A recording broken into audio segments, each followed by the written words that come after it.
பெரிய எதிர்பார்ப்போடு பாஜக உள்ள வந்தீங்க. ஆனா இதுவரைக்கும் எந்த பதவியும் உங்களுக்கு கொடுக்கப்படல. நீங்க ஏதாவது பேசியிருக்கீங்களா? இப்பதான் பாஜகவின் உள்கட்சி தேர்தல் நடந்து முடிந்திருக்கிறது. தற்பொழுது மாநில தலைவர் தேர்வு என்பது நடைபெற உள்ளது. நாளைய தினம் அது முடிந்த பிறகு தேசிய தலைமை யார் என்ற மாற்றம் ஏற்படும். தேசிய தலைவராக தற்பொழுது இருக்கக்கூடியவர் மத்திய அமைச்சராக ஆகிவிட்டதால் தற்போது தேசிய தலைவரும் மாற்றி அமைக்க வேண்டிய சூழ்நிலை ஏற்பட்டுள்ளதால் அதுவும் மாற்றி அமைத்த பிறகு எங்களுடைய பொறுப்புகள் என்னவாக இருக்கும் என்று விரைவில் தீர்மானிக்கப்படும் என்று உறுதியாக மேலிடத்திலிருந்து கூறியிருக்கிறார்கள். கட்சியும் உறுதியான முடிவுகளை எடுக்கும் என்பதை தெள்ளத் தெளிவாக எனக்கு கூறியிருக்கிறார்கள். பொறுத்திருந்து பார்க்க வேண்டும். சந்தோஷமான செய்தி உங்களுக்கு எல்லாம் நான் கூறவிருப்பேன். காலதாமதம் இருக்காது. நிச்சயமாக விரைவில் இதற்குண்டான நல்ல செய்தி உங்களுக்கு தெரிய வரும். நீங்கள் எல்லாரும் மகிழ்ச்சியோட அதை வெளிப்படுத்தணும்னு நான் கேட்டுக்கிறேன். பாஜகவினுடைய ஒரு புதிய தலைமை எவ்வளோ ஒரு சவாலானது? எந்த கட்சிக்கும் அதன் தலைமை என்பது ஒரு சவாலான ஒன்றுதான்.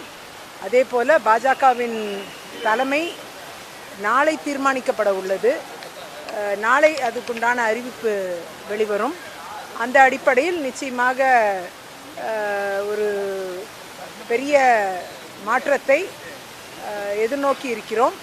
வரக்கூடிய காலங்களில் வரக்கூடிய தேர்தல் 2026 தேர்தல் அதிமுக மற்றும் பிற அனைத்து கட்சிகளோடு கூட்டணியாக பயணிப்பது இன்றைக்கு திரு அமித்ஷாவின் வருகையின் மூலமாக உறுதி செய்யப்பட்டிருக்கிறது.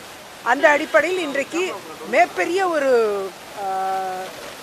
தமிழகத்தின் ஒரு தேர்தல் அரசியலில் ஒரு மிகப்பெரிய உயரத்தை இன்றைக்கு எதிர்க்கட்சிகள் அடைந்திருக்கிறது என்பதுதான் பார்க்க முடிந்த ஒன்று.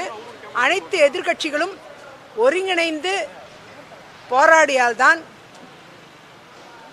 ஆட்சி மாற்றம் என்பது சாத்தியம் என்பதை உணர்ந்திருக்கிறார்கள். அந்த வகையில் இன்றைக்கு மத்திய உள்துறை அமைச்சர் திரு அமித்ஷா அவர்களின் வருகை இன்னைக்கு மிகப்பெரிய ஒரு அறிவிப்பை கொடுத்திருக்கிறது.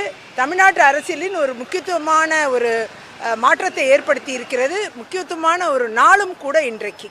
அதிமுகவோடு எந்த காலத்திலையும் கூட்டணி இல்லைன்னு சொன்ன எடப்பாடி துரோகம் செய்து விட்டார்னு திருமதி கனிமொழி இப்போ பேசியிருக்காங்க.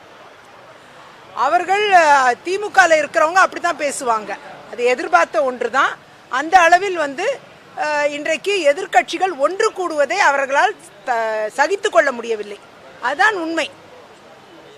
ஆளும் தரப்பில் எதிர்க்கட்சிகள் ஒன்றிணைவதை தாங்க முடியாமல் இப்படிப்பட்ட வார்த்தைகளை கொட்டுகிறார்கள். அப்படிதான் பார்க்க வேண்டும். தேர்தலை சந்திப்பதற்கு பாஜகவுக்கு அதிமுகவினுடைய தேவை இருக்கிறது அப்படிங்கிறது. தமிழ்நாடை பொறுத்தவரை கூட்டணியாக தேர்தலை சந்திப்பது வழக்கமாக 50 ஆண்டு காலமாக இருந்து வரக்கூடிய ஒரு விஷயம். அந்த விதத்தில் ஆளும் கூட்டணி எதிர்கூட்டணி என்று கூட்டணிகளாகத்தான் தேர்தலை சந்தித்திருக்கிறார்கள். ஆனால் கூட்டணி ஆட்சி என்று ஒன்று அமைந்ததில்லை இதுவரை. எப்படியாக இருந்தாலும் கூட்டணிகளாக இணைந்து பயணிப்பது தீர்மானிக்கப்பட்ட ஒன்றாக உறுதி செய்யப்பட்ட ஒன்றாக ஆகும் பொழுது அது நிச்சயமாக ஆளும் தரப்பில் வயிற்றுல புளிய கரைக்கும் அவங்களுக்கு. இது நடக்கிற விஷயம்தான், எதிர்பார்த்த ஒன்று தான். ஆகையால் எதிர்த்தரப்பில் எல்லாரும் ஒன்றா சேர்ந்து ஆளும் அரசை தட்டி கேட்கும் இடத்தில் இன்றைக்கு ஒன்றிணைகிறார்கள் என்று பார்க்கும் பொழுது அது ஒவ்வாத கூட்டணி அப்படியெல்லாம் விமர்சனம் செய்யக்கூடிய இடத்தில் ஆளுங்கட்சி இறங்கத்தான் செய்யும். அதை எதிர்பார்த்து தான் இந்த கூட்டணியும் இதை சந்திக்க தயாராக எல்லா தன்னுடைய ஏவுகணைகளை தயாராக வைத்துக் கொண்டிருக்கிறது. அவருக்கு இந்து மதத்தை பற்றி ஒன்றும் தெரியல. அது மட்டும் கிடையாது, வேண்டுமென்றே இந்து மதத்தின் கொள்கைகளை கொச்சைப்படுத்த வேண்டும் என்று திட்டமிட்டு அவர் அவதூறை பரப்பி வருகிறார். இதற்கு காரணம் அவர் மட்டும் கிடையாது, அவர் சார்ந்த திமுக கழகமும் கூட. அவர்களின் அடிப்படை விதை என்பது இன்றைக்கு அவர் மூலமாக விருட்சமாக வெளியில வந்திருக்கு. அவ்வளவுதான், அப்படிதான் அதை பார்க்க வேண்டும். ஆகையால் திமுகவின் கருத்தை தான் பொன்முடி அவர்கள் வெளிப்படுத்தி இருக்கிறார். ஒரு 50 ஆண்டு கால தமிழ்நாடு ஆட்சியில ஆட்சி அதிகாரத்தில் பங்குங்கிறது இல்லை. இப்போ நீங்க அந்த டிமாண்டை வைக்கிறீங்களா? தேர்தல் நடந்து முடிந்த பிறகுதான் அதற்குண்டான பார்வை என்பது ஏற்படும். அதற்கு முன்னாடி அதை பற்றி பேச வேண்டிய அவசியம் இல்லைன்னு நான் நினைக்கிறேன்.